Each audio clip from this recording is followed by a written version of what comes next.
Hare Krishna.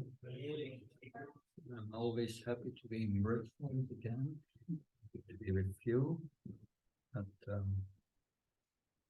And today we will read from the Bhagavad Gita, a verse from the second chapter, verse 69.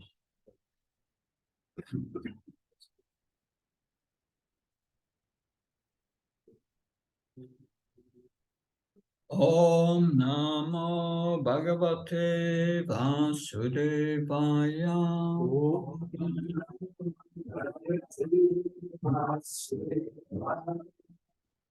Om Namo Bhagavate Vasudevaya.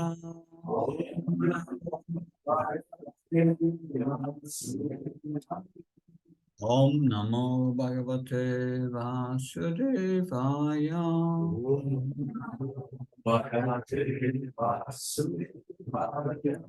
I first read the Sanskrit. Yanisha sarva bhutanam tasyam jagakti samyami. Yasyam sharati bhutani shani shapasyato muni. I read word for word translation. And you can repeat, then you learn Sanskrit. Ya. What? Nisha is night. Sarva, all. Bhutanam, of living entities. Tasyam, in that. Shakti is wakeful. Samyami, the self-controlled. Yasyam, in which. Jagrati, are awake. Bhutani, all beings. Ta, that is. Nisa, night. Pashyata, for the introspective. Mune, sage. Translation and purport by Abhayacharya Bhaktivedanta Swami Srila Prabhupada. But this night for all beings is a time for awakening for the self-controlled. And the time of awakening for all beings is night for the introspective sage. That read the commentary from Abhayacharya Bhaktivedanta Swami Srila Prabhupada. There are two classes of intelligent men. One is intelligent in material activities for sense gratification, and another is introspective and awake to the cultivation of self-realization. Two kinds of men. I repeat, the first is interested in sense gratification, the body. And the second is interested in realizing his real self, the spirit soul. So activities of the introspective sage or thoughtful man are night for persons materially absorbed. Materialistic persons remain asleep in such a night due to their ignorance of self-realization. The introspective sage remains alert in the night of the materialistic man. The sage feels transcendental pleasure in the gradual advancement of spiritual culture, whereas the man in materialistic activities, being asleep to self-realization, dreams of varieties of sense pleasure, feeling sometimes happy and sometimes distressed in his sleeping condition. The introspective sage is always indifferent to materialistic happiness and distress. He goes on with his self-realization activities undisturbed by material reactions. Read the verse again. Yanisa sarva bhutanam tasyam charati samyami. Yasyam charati bhutani shanisha pasatu muni. For this night for all beings is a time of awakening for the self-controlled, and the time of awakening for all beings is night for the introspective sage. Before I speak on this verse, I pray for the mercy of the spiritual master and Krishna with the following words. Om Ajnana Timanasya Nanjana Shanaka Shakshvan Malitam Yena Tasmai Shigurave Namah Chitchetayamanopistam Stapitam Yena Bhutale Kadamyam Dadati Svapadantikam Vandeham Shiyo Shiyuda Padakalam Shiyum Vaishnavam Sa Shiyupam Jagajatam Saganaragnatam Pitam Tam Sajivam Satvaitam Savdutam Parjana Saitam Krishna Chaitanya Devam Shri Radha Krishna Padan Sakalita Shivashakam Pitam Shinam He Krishna Karuna Sindhu Dinabano Jatpate Gopesha Kopka Kanta Ganda Kanta Namastate Tapta Kanchna Kaurangi Gade Vrindavaneshwari Vishabhani Sutadevi Pranamama Haripe Vancha Kalpa Vishakripa Sindhavesha Patanam Pavanbhyo Vaishnavyo Namana Jaya Shri Krishna Chaitanya Prabhu Nityananda Shri Advaita Gadadhar Shivasadi Gaura Bhaktavana Hare Krishna, Krishna Krishna, Hare Hare, Hare Ram, Ram Ram, Hare Hare. Namo Vishnupada Krishna Vastaya Bhutale, Shrimati Bhakti Vedanta Swami Namini. Namaste Saraswati Devi Gauravani Pacharini Nirvishesha Singhavati Paskachayita Sadhari Srila Prabhupada. I remember this is many years ago, 94, that at that time I was in Flanders, in Ghent, and we had a little temple there. And I remember it was summer, and we were getting up at 4 o'clock in the morning to take a bath and then greet the deities and chant the holy names of Krishna. It was a summer day. 4 o'clock in the morning, we were in the middle of the city of Ghent, and we were opening the windows, just getting up. And at the other side, there was a nightclub. And at the nightclub, they opened the door also. They opened the door, and the door went open, and first a lot of smoke came out. And then people came out who were not walking very straight. And that was the end of their day. They were going home to sleep, and we were getting up. So a different lifestyle.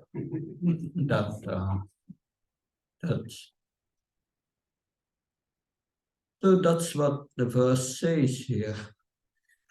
What is night for most people is day for the devotees. Is day for those who are striving for self-realization, who wants to know who they are. That Krishna explains who we are in Bhagavad Gita. That in the second chapter, which we are now reading from at the end, at verse 17, he says that Avinastu tat vidi, yena sarvam idam tatam, vinasam apyasyasya nakachit kartamarashi. That which pervades the entire body you should know to be indestructible. No one is able to destroy this imperishable soul. So Krishna says, yes, that which pervades the entire body, that cannot be destroyed. But everything is destroyed in this world that we know.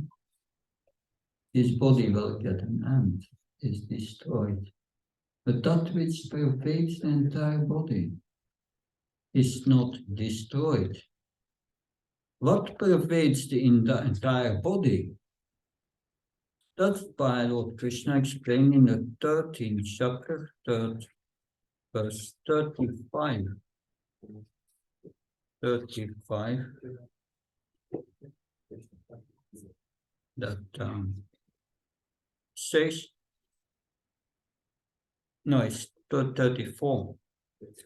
Yata prakasayatye krishnam lokam idam ravi kshatrang ksatra tata krishnam prakasyati bharata. O son of Bharat, as the sun alone illuminates all the universe, so does the living entity, one within the body, illuminate the entire body by consciousness. Krishna says it's consciousness that pervades the entire body. The entire body is pervaded by consciousness. Everyone is conscious of his body. Right? Someone touch you at the back, you feel, oh, yeah. You feel it. You're conscious. Where does this consciousness come from? Some scientists said it's created at a certain stage of the development of matter by certain chemicals. There were such theories. Of Srila Prabhupada, the founder of our movement, had a disciple, and his disciple was Bhakti Swarup Damodar. He had a PhD in chemics. And he went to this great scientist who were proclaiming that consciousness came from matter by combination of certain chemicals. And he said to them, if I give you these chemicals, can you create consciousness? And the scientist said, that we cannot do. They can write a lot of theories, but that they cannot do. That. So where is this consciousness coming from? Krishna explains, it comes from the spirit soul. That the spirit soul is situated in the heart. Here we are. If we say you, me, yes, there you are in the heart. Yeah. Intuitively we go there. That's where we are. So consciousness is a symptom of the soul. And the soul, Krishna says in this chapter, Najayate mitchabeva kadachim neambutva babita vana bhuva ayonitya sasptoyam purana nahanyate hanimani sariren. For the soul is neither birth nor death at any time. He has not come into being, does not come into being, and will not come into being. Is unborn, eternal, ever existent, and primeval. Is not slain when the body is slain.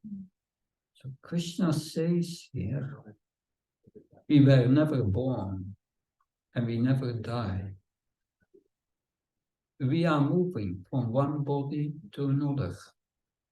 Deinosmin chatadi kamram chalram charam tatati antarapaptir dias tatra namuyati. The body goes from boyhood to youth to old age gradually and then dies. The body changes, but the soul does not change. That the soul remains the same. So Krishna explains very scientifically in this verse that your body changes. That many of you had a baby body. Where's your baby body now?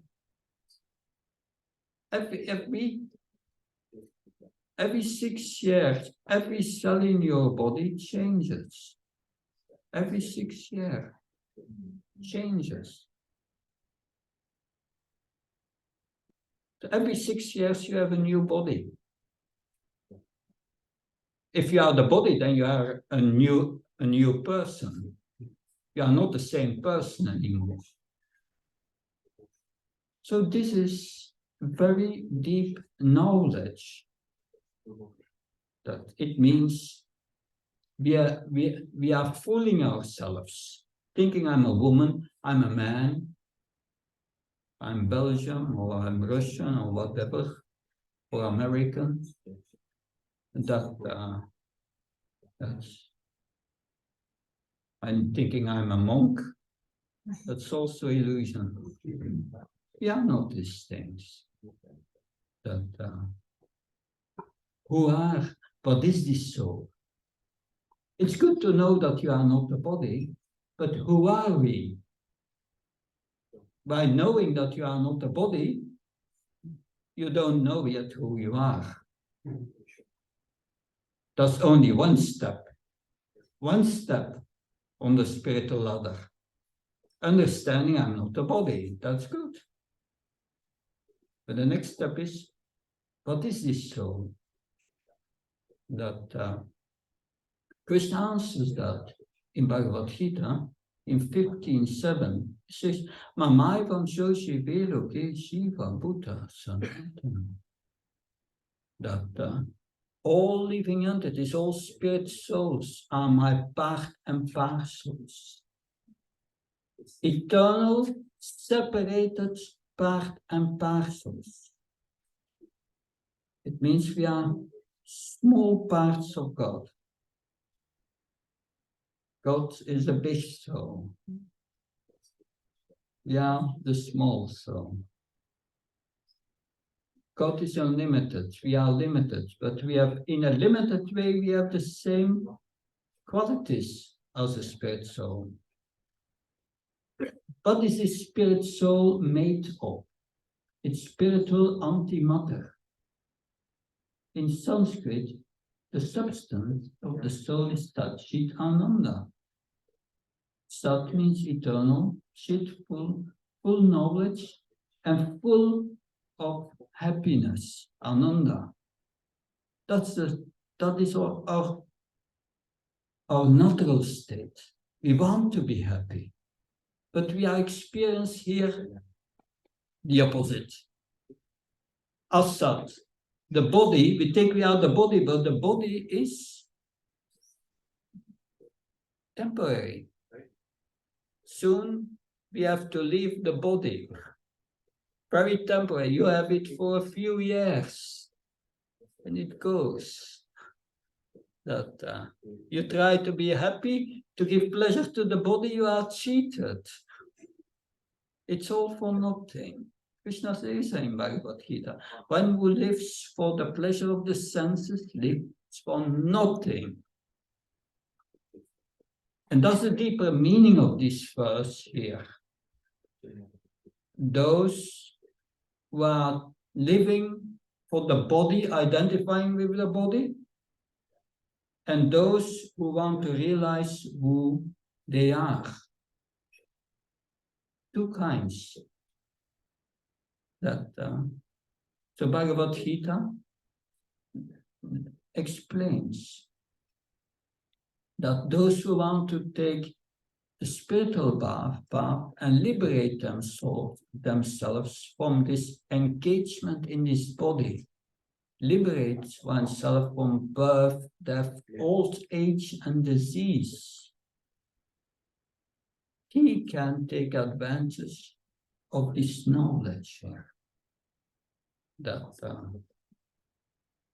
And Krishna had explained in the previous verses what are the preliminary steps for self-realization. These preliminary steps means controlling our mind and senses. That's the first step. And that requires changing our habits. The people who came out of the nightclub had other habits than we. We are on the spiritual path. Completely different. And they think that we are mad. They think that we are losing our time. That they think that, yes, that what are they losing their life? Life is for enjoyment of the body. But they see only the moment. They don't know what comes after death and what was before death. We are eternal. And we want eternal happiness, everyone here. But you can't get it in this world. You can get it only if you get back your spiritual existence, your eternal existence. But that change, that requires a change of consciousness. So we are the spirit soul. The symptom of the spirit soul is consciousness. The activity of the soul is desire to be attached. And it's explained here in the commentary on the verse that we read. Those in the nightclub, they were interested in sense gratification, in giving pleasure to a body, which they are not. It's insanity. Just insanity. But the transcendentalist, they want the pleasure of the soul. But before you get that pleasure, you must know where to get the pleasure, spiritual pleasure. Spiritual pleasure lies in our connection with the Supreme. That it requires knowledge on the spiritual level. That there are 3 levels in spiritual realization. Brahman, Paramatma, and Bhagavan. Brahman realization means I'm spirit soul. I'm different from this body. And realizing that is the beginning of spiritual life, Brahma Buddha. Then you become peaceful, Prashanati, Nasushti Nakangsati. You don't lament or hanker for anything in this world. But that's just the beginning. Because the soul desires. It must go from desiring things for the body to desiring things for the benefit of the soul. That a different desire. Spiritual life actually is changing our desire. The next level is Paramatma. Paramatma means understanding that God also controls this world. in its local aspect, Paramatma. That the super soul, the Christians call it the Holy Spirit. It's the same thing.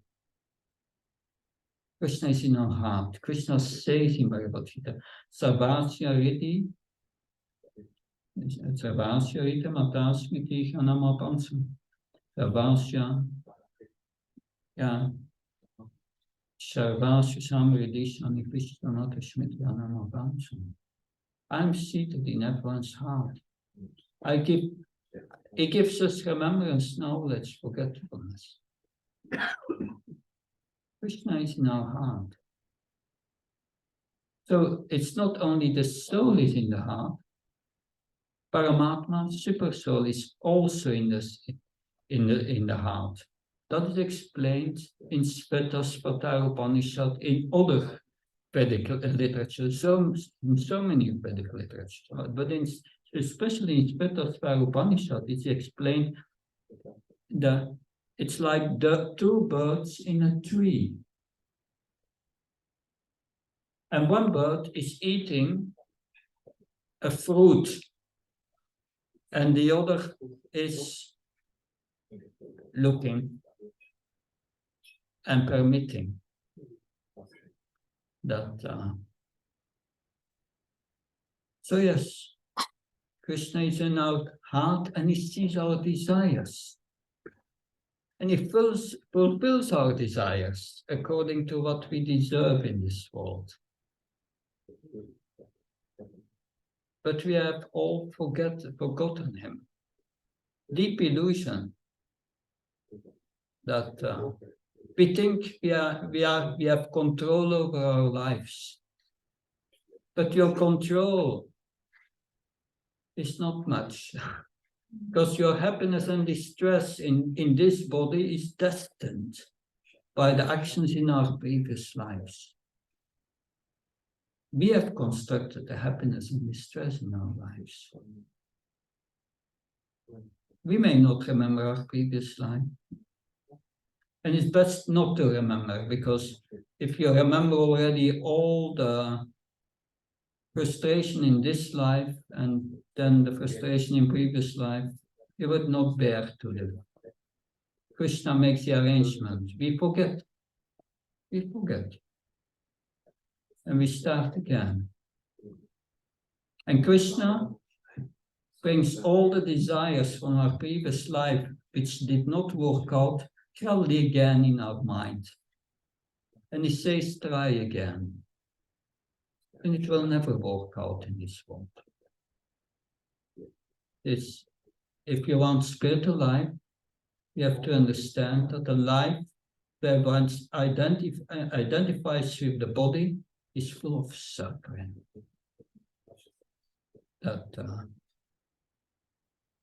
Therefore,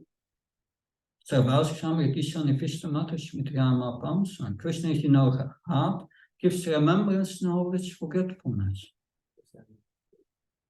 And he gives knowledge according to our desires and what we deserve from our actions in previous lives. Many times you cannot remember something. And then suddenly it comes. Krishna giving them. Krishna controls the material energy, controls your heartbeat, controls your digestion. He makes every cell move in your body.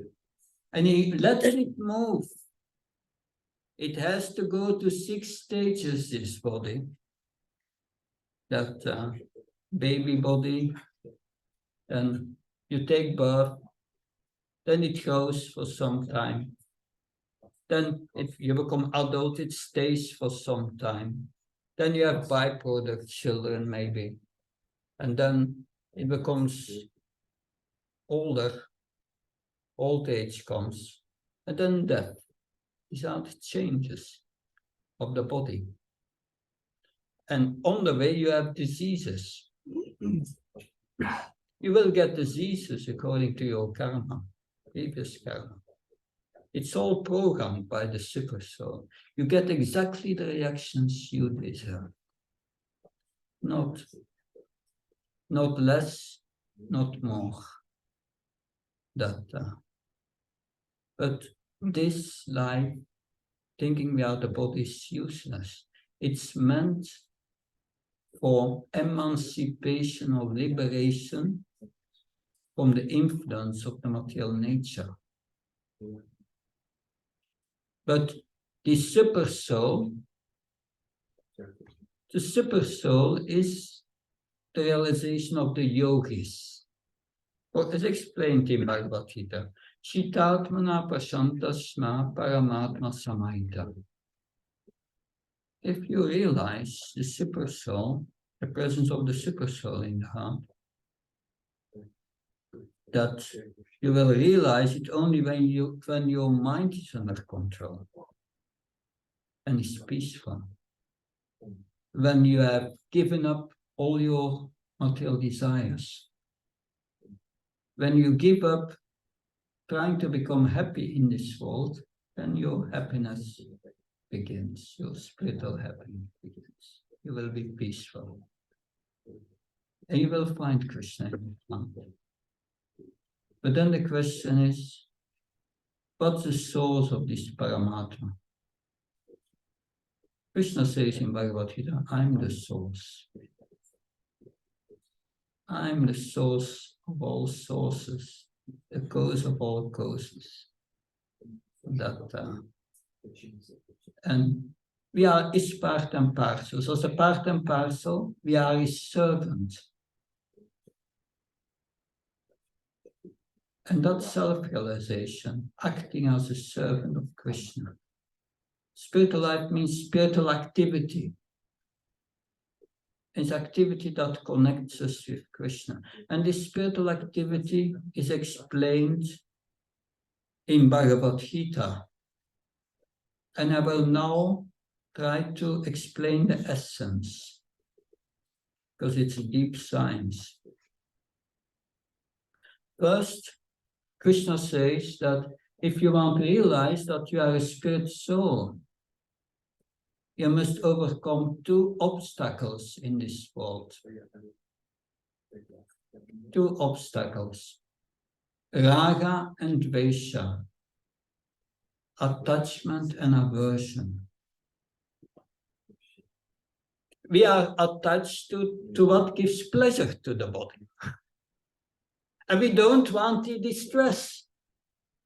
Yeah, averse of that. Attachment and aversion. And mostly, that's what we are doing in this world. We want to get so much as possible, happiness for the body. And we don't want the distress. No, we don't want to be sick. We don't want to have pain, no mental pain. We don't want that. And we do everything in life to get that happiness of the body.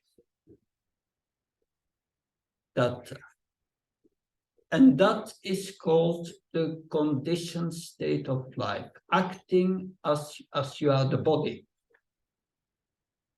Accepting what gives pleasure to the body, attached to that, and averse to what gives suffering.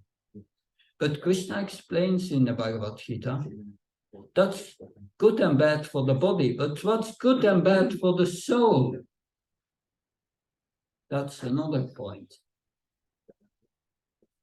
To get the ananda, the bliss of the soul, to experience that, one must give up his attachment and aversion on the material platform. Because that is entangling you. Attachment. If you have a brand new car and someone makes a little scratch in it, you feel the pain because you think it's my car. If it's another's car, I don't bother. But when it's my car, it gives my pain. It gives me pain because I think it's mine. That attachment. Nothing is ours in this world. You came naked, you go naked without anything. And in between, we think that's mine. But that's not yours. It's from Krishna. It's his energy. That's a basic principle. And so Krishna tells this to Arjuna. And Arjuna says, yes, that's good, Krishna, but giving up this attachment and aversion, that there's a force greater than me. I cannot do it. What is this force? What forces me to act according to this attachment and aversion? And Krishna answers, Kamaisha Kodaisha Ratsakuna Samutma Masna Mapavna Vityami Avarinam. Vidyanam in Avarinam. The greatest enemy, he says, is lust. Lust forces you to identify with the body and to act as this attachment and aversion. Lust means attachment to this enjoyment. And what is this lust? This lust enters the subtle body, where it grows in a subtle body. The subtle body is the mind and intelligence. And this lust enters. And what's the effect? Krishna says it covers our spiritual consciousness. It makes you identify with the body. Avritam jnanam etina jnanina nitya vairina kamrupena kauntya. Yeah.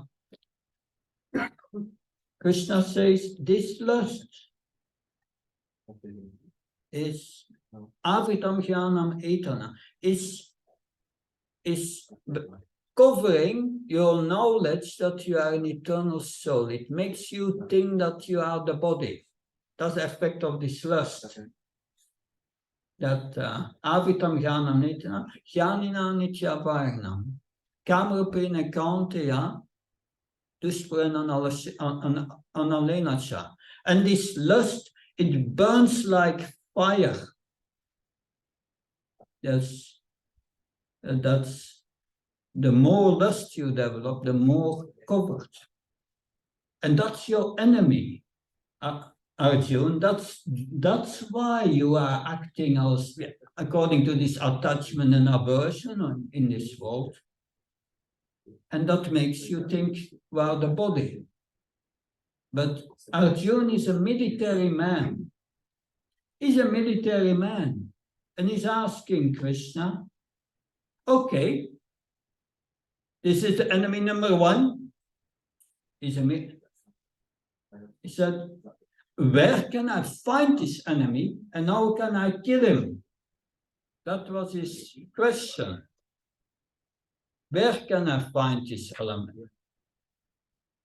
And Krishna answers, this enemy can be found in the intelligence, in your mind, in the senses. That's where. But Krishna says, if you want to get rid of this enemy, you have first to understand that you have the object of the senses in this world. Everything we see, we perceive. Higher than that are the senses. And the senses are controlled by the mind, are under the control of the mind. So the mind is more subtle and higher. And higher than the senses is the intelligence. And higher than the intelligence is the soul. More subtle. So And Krishna says, if you know that, then with transcendental knowledge, you must feed your intelligence and instruct your mind and senses to act as a spirit soul based on transcendental knowledge and not to act as the body. We have to learn how to act as a soul in this world and not as the body.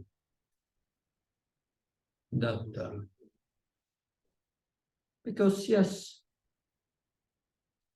I give you an example of the difference between one who is on the path of liberation, get out of this world back to the spiritual world, to his eternal existence, and one who is on the path of becoming more entangled in this world.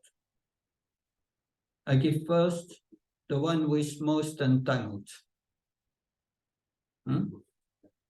I give the example. I look at my hand, I think, oh, I look at my body, I'm a man. So I'm thinking I'm a man. From the moment you think you are a man, the eyes see a woman. And Krishna has constructed these two bodies as such that for the man, he feels attracted with all his senses to the woman. He wants to touch her, he wants to hear her sweet words,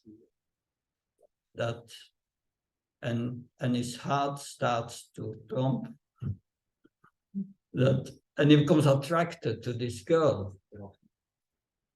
And what happens in his subtle body?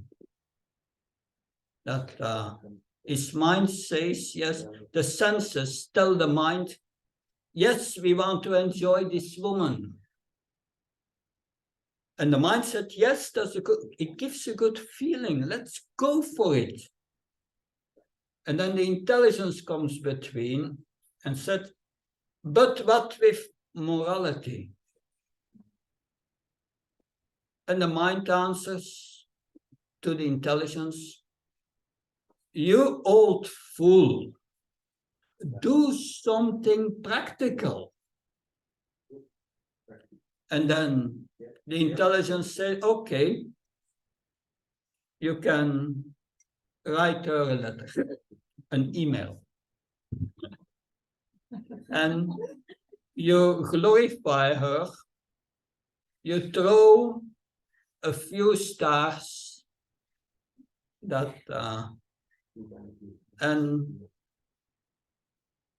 but be careful what you write. Just beside her is a very strong man and could be her husband. So the intelligence makes plans to enjoy in this world. And by that you become entangled. Just by making these plans, you become entangled. And we see that. That entanglement is already described in the second chapter. Dayate visyapum sam sangastis vachayate sangasayate kamakam koda vijayate. Dayate, people when their mind meditates on things in this world. They have an iPhone, but they want the latest iPhone. Although the old is still functioning, but they become attracted to the new one, they want a new car, and they meditate. So great yogis, meditators, but on the wrong thing in this world. And then they meditate on the object of sense gratification. And by that meditation, what happens?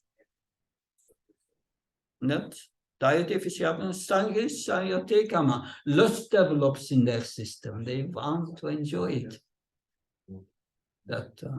Lust.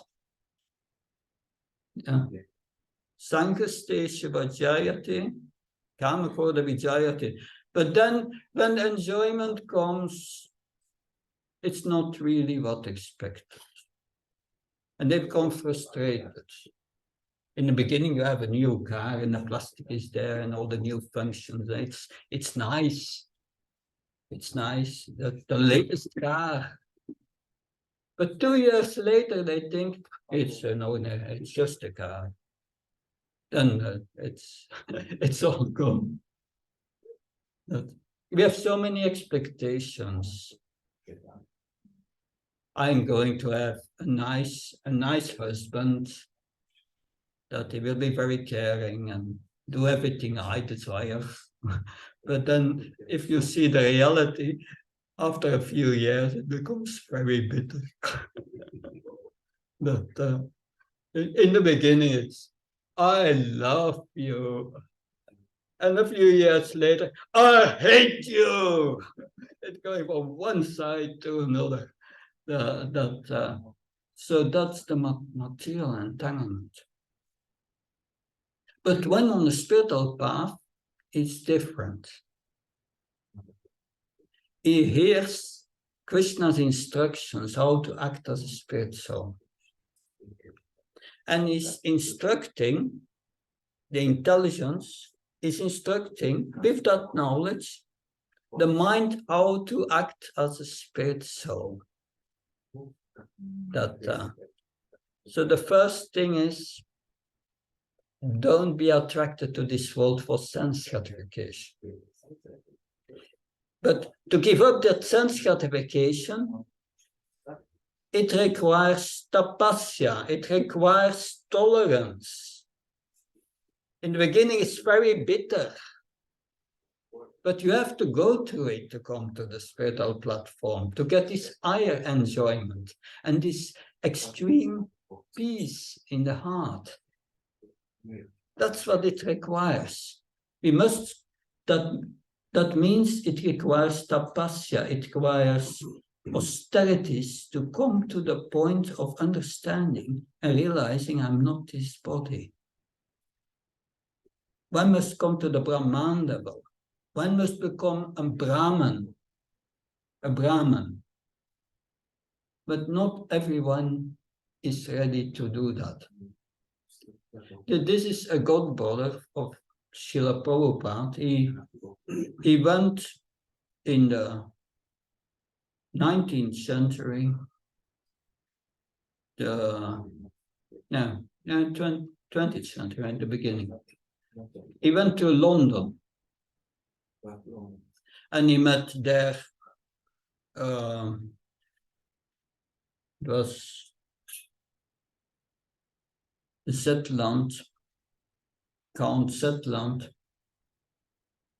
He had been the governor of Bengal under the British rule.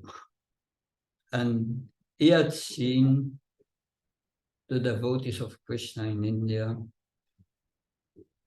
And so when the Bon Maharaj, the god brother of Prabhupada, went to London, he met this Lord Zetland, was his name, Lord Zetland. And Lord Zetland asked Bon Maharaj, can you make me a Brahman? When who comes, is on the Brahman platform, can you make me a Brahman? And the Lord said, then Bon Maharaj said, no problem, you have only to follow 4 rules. You have to give up all intoxication, no alcohol. All you have to give up illicit sex life, no sex life anymore. That, not for pleasure. And you have stop gambling and stop eating meat, fish, and eggs. And what did Lord Zetland say? Impossible, that's my life. How can I give it up? So yeah, if you don't want to give that up, it's no question of making progress. But that's the negative part. That's the things you have to stop. These are the bad habits. But there is also the acting as a spirit soul. That's the positive things. And how to do that? That requires transcendental knowledge. How to act as a spirit soul. And that's what Krishna explains in Bhagavad Gita. He starts to explain it. 3.9 Jachnarta karmano yatra lokoyam karma bandhana. That's an important principle. You have to do everything as an offering to me, Krishna says. Not with the desire to enjoy ourselves, but with the desire to give pleasure to God, to Krishna. If you do things for your own pleasure, Krishna says, you get karma, reactions in previous lives. Okay? But if you do things for my pleasure as an offering, this karma bandhana is stopped. No karma. And you become purified from your previous karma gradually. And Krishna says in 3.13, Jahyasista Sinasanta Muchante Savakilvisai, he said, we should offer all our food, vegetarian food. Krishna does not eat meat. Fish or eggs. That's not food. That's not at all food. This is animal life. An animal, killing an animal for Artham, Krishna says, in your next life you will be an animal, you will be killed. That's the price. It's not. And this is called the laws of nature. They are very subtle. Stringent laws of nature, Prabhupada said. No one can overcome them. Krishna says, Mama Maya Durachaya, this material nature is very difficult to overcome. But one who surrenders to me, who follows my instructions of Bhagavad Gita, can easily overcome it. Mayam etam tarantiti. Easily overcome it.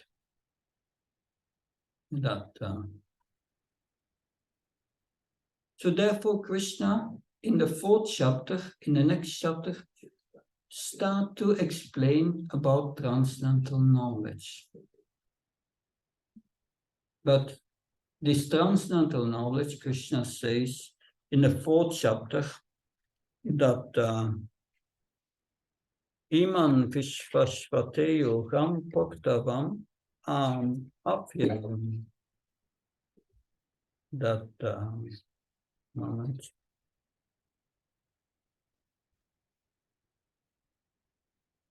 Vivasvanana Veprau Manu Iskavake Ikshvakave Bravit. That so Krishna said, I instructed this knowledge to the sun god. Interesting. So on the sun there are living entities, but not like we, not like us. We have a different body. We are living on the earth. We have the predominant element of this body's earth. Earth, Bhumi, Rapanala, Vayur, Kam. These are the 5 elements of material nature. Earth, air, ether, fire, water. 5 elements. And they have exist in so many varieties. But we live on the earth, we have bodies like made of earth. right? That you have bodies for those who fly in the sky, birds. You have bodies for those who live in the water, right? These are fish. And so Krishna says you have also bodies for those who live on the sun, made of fire. The sun god has a body made of fire. And Krishna explained it to the sun god. And the sun god explained it to Vishvasvan, and Vishvasvan instructed it to Manu. Manu is a human being, the first human being. So Krishna says to Arjuna, Evam paraprapatam imam rajyasayo vidu sakarne mata yogonasta parantapa. He says, yes, this knowledge is coming from a chain of disciplic succession, from spiritual master to disciple, coming from Krishna. Spiritual knowledge comes only from God. Nobody can invent it. This knowledge of the Vedas is called apuraseya, is beyond human speculation, is from godly origin. It's coming from God.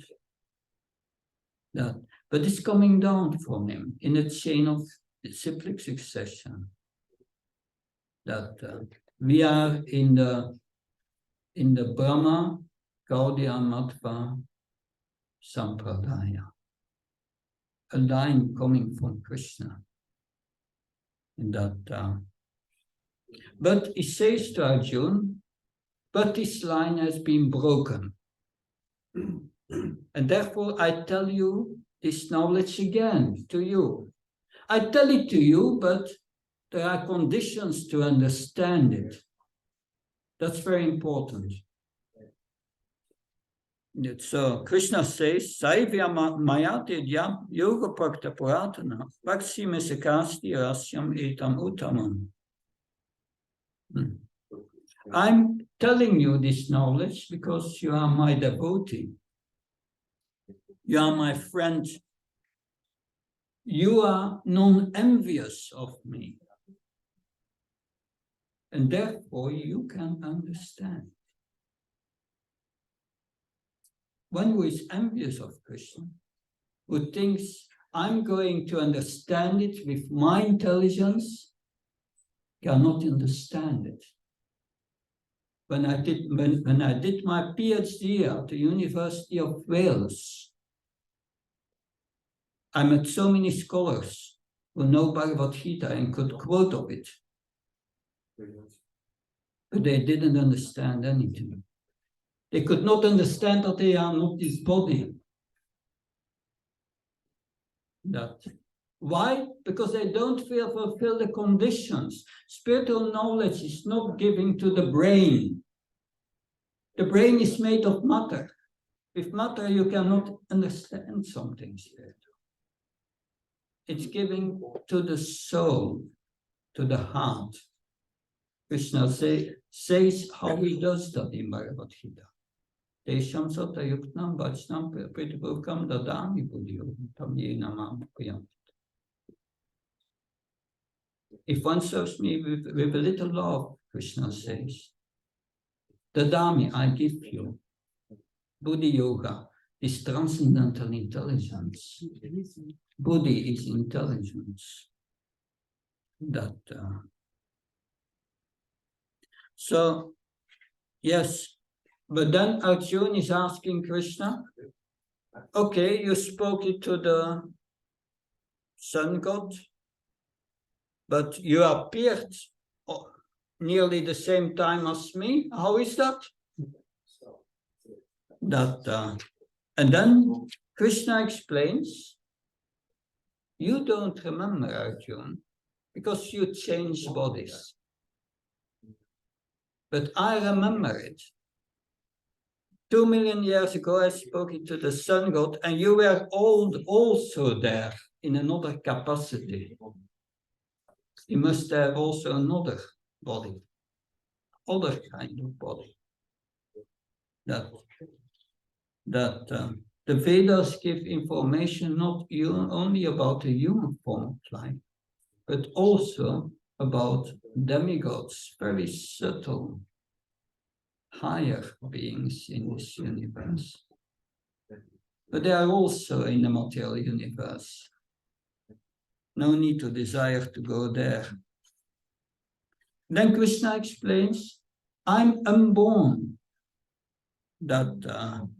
And my body, my transcendental body never deteriorates.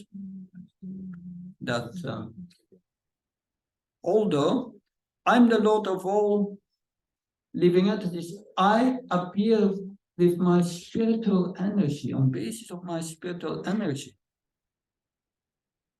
Krishna has appeared in this world 5,000 years ago. And Krishna explains why. Yadai dai dharmasya klani bhavta bharata bhutanam dharmasya tadatmam shamyam. I appear millennium after millennium.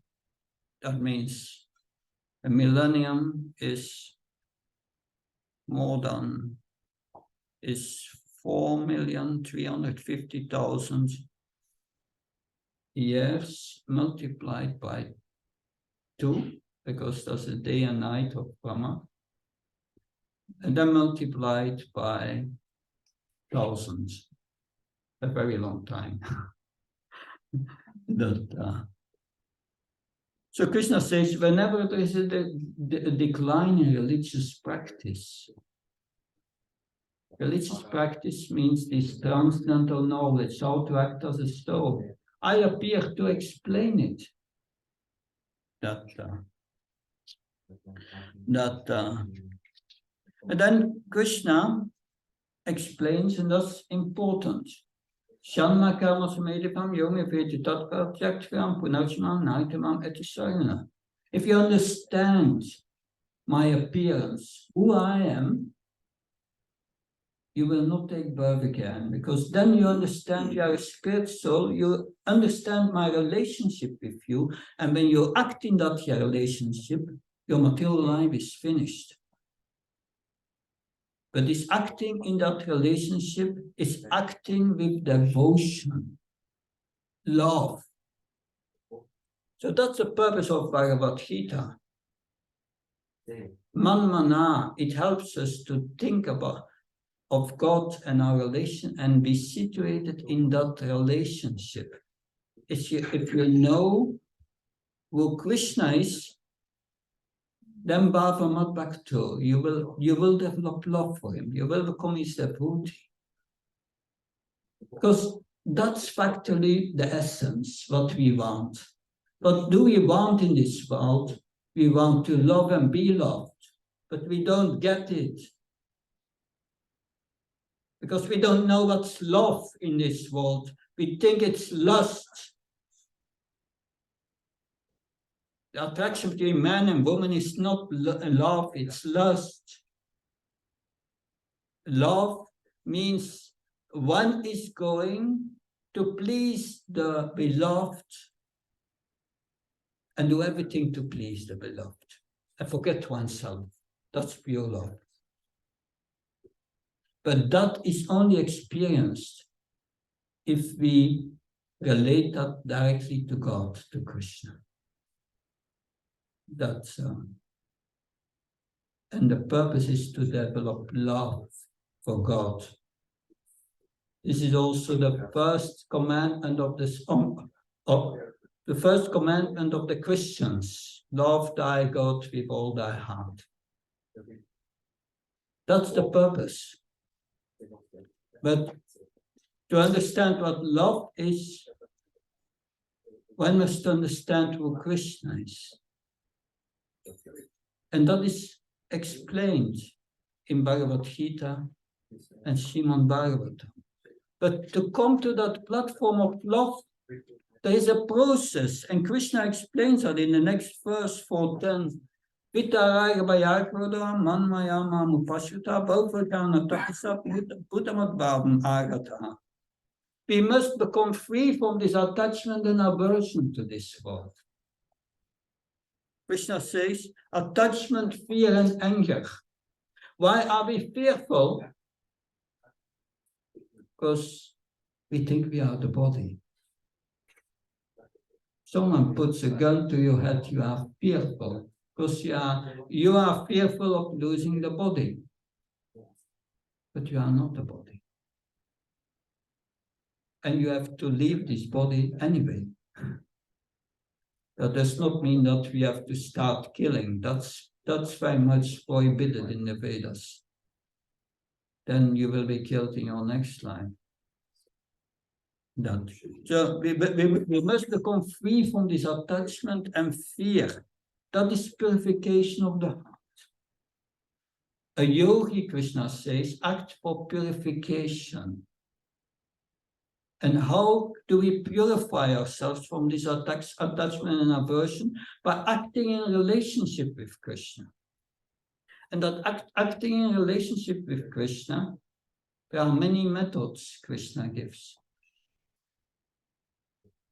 So in the Bhagavad Gita, it says, when to live in a relationship with Krishna, to develop that, one must become a Mahatma, a great soul.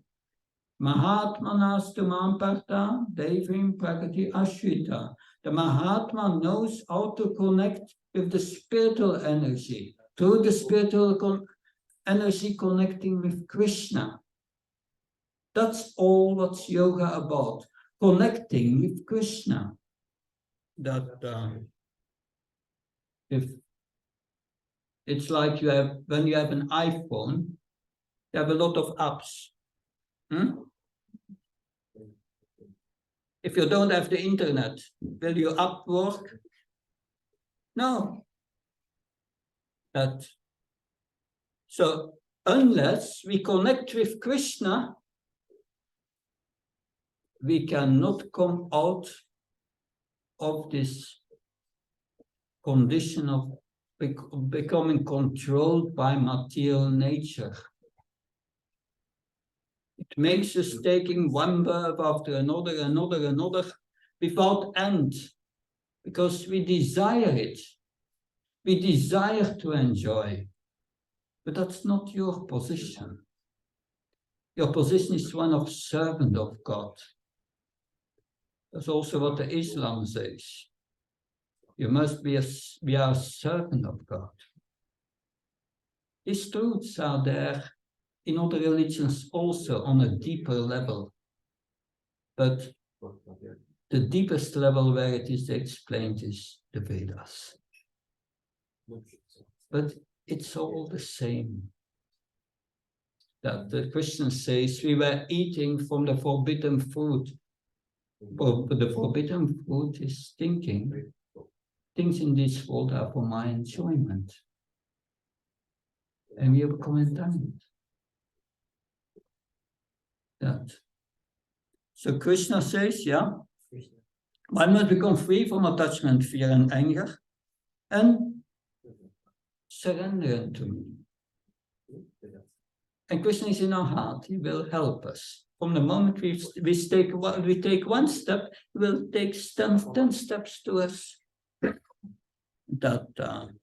And he says many great sages have become purified in heart and have developed love for me. So how does this purification takes place? Mahatmas Tumapata Devim Prakati Ashrita. You must take shelter of the divine energy, Krishna's energy. How do you do that?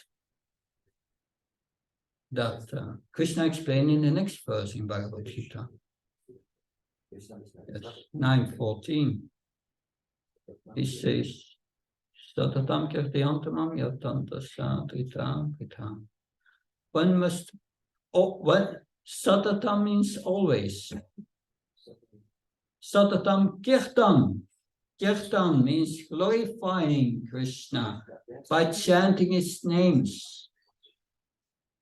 Krishna gave us his names to chant. Hare Krishna Ram.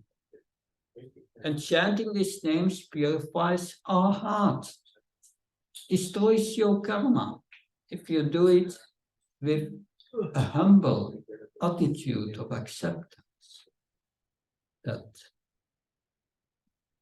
So Satatam Kirtyantyam Yatam Tashadritavita. With great determination, chanting his holy names. With great determination, hearing about Krishna, hearing his words, hearing about Krishna.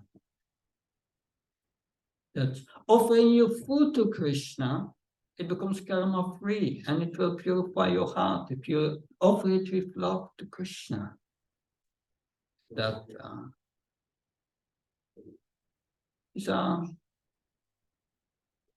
And we can worship Krishna's deity form. Krishna is all pervading, but he has a specific form described in the Vedas. Krishna is a person, a transcendental person, not a person like us in the conditioned state. In our liberated state, we have also an eternal spiritual body. But we lost this body. We lost this body because we wanted to enjoy death separate from Krishna. But nothing is separate from Krishna. Everything is his energy, and energies are connected with the energetic. Disconnected. A little advancement on this path, Krishna says, one step you take to Krishna, that it's never lost. Krishna says, it's never lost. Inami bhaktya pranashrati. From the moment you take to this path, Krishna protects you against the greatest fear. What's the greatest fear? That in your next life you become an animal. And 99% of the population is on the way to become an animal in this society, in their next life. And they don't care. Because if you only are interested in eating, sleeping, defending, that's what the animals do. Then in your next life, Krishna says you don't need this higher intelligence. This higher intelligence is meant to understand who you are. But you think you are the body and you want eating, sleeping, the fun, you will get it. And you become a hog in your next life. That the hog has no problems. Has no problems. Can have sex with mother, sister, brother. It doesn't matter. No one will complain. No one will say you eat too much. No. It's paradise for those who want sense gratification. But human life is meant to understand who we are. It's a rare gift you get after an evolution through many bodies. You get this human form of life. So please think about this. What's the meaning of your life? Going to a life of sense gratification and then die? But if you take to this path, you will become much more happier. By this connection with Krishna, you become happy. You become peaceful.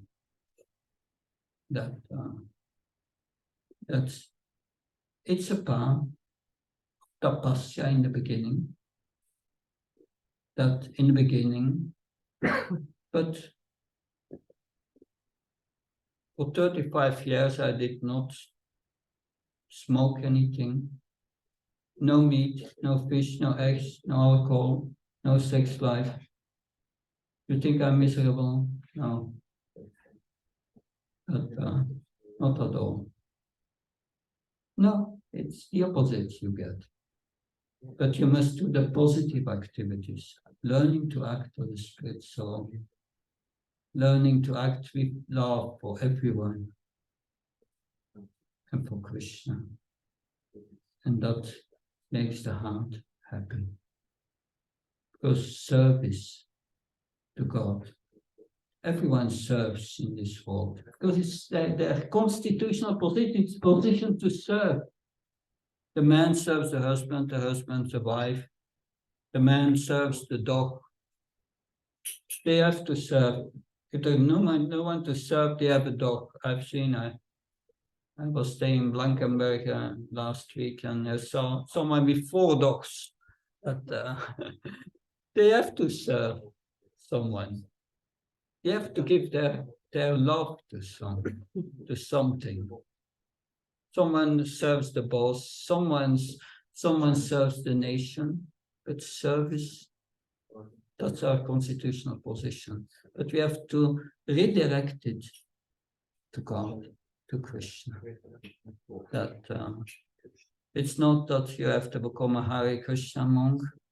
You can remain in your religion, but practice it with this understanding, this transcendental knowledge. Please read Bhagavad Gita. It will increase the quality of your life drastically. And you will get power over your mind. If the mind is affected with lust, it controls you. You will be controlled by your desires to enjoy in this world.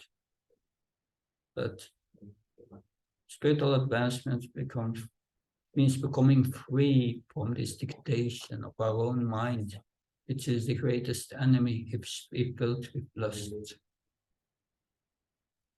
Hare Krishna. Any question, comment?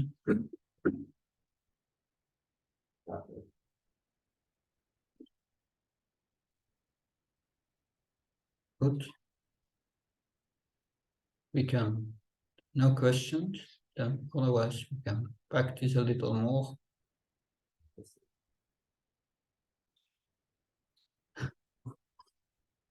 Good. Yeah.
Hare Krishna, Hare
Krishna,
Krishna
Jai Vishnu Pad Pramam Sapat Kasaya Satara Shakti Sima is the fine grace of Aiksandin Bhaktivan Pustani Silapopan Ila. Jai Vishnu Pad Pramam Sapat Kasaya Satara Shakti Sima Sila Bhakti Siddhanta Sarasvat Pustani Silapopan Ila.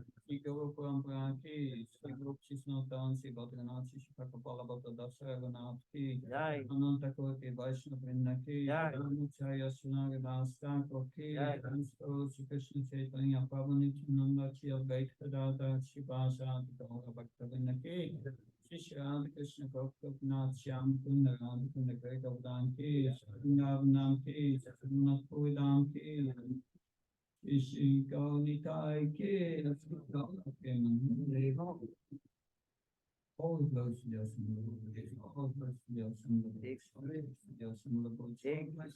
and Shigoranda.